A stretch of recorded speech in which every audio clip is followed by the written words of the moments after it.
नमस्कार.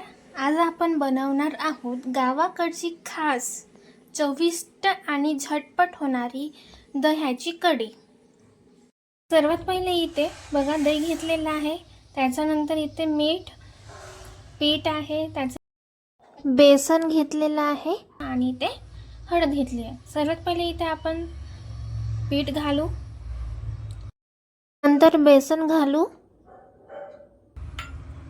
नंतर थोडा चवीनुसार इथे मीठ,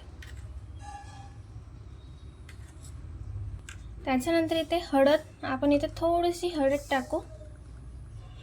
हळद टाकली, ठीक आहे. त्याच्यानंतर इथे दाट घोळणीने इथे घोळायचं आहे. थोडंसं पाणी ॲड करायचं याच्यामध्ये. गंजामध्ये तेल ॲड करू 2 चम्मच. जिरा ॲड केलं, लसणाच्या पाकळ्या ॲड केलं,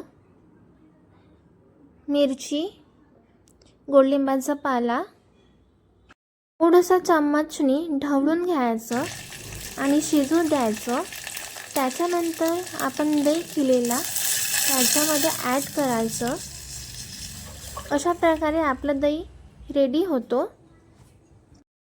अशी दह्याची कढी तयार केलेली आहे, बघू शकता. व्हिडिओ आवडला असेल तर नक्की लाईक करा, शेअर करा आणि माझ्या चॅनलला सबस्क्राईब सुद्धा करा. अशाच प्रकारे नवीन रेसिपी तुम्हाला घेऊन येणार.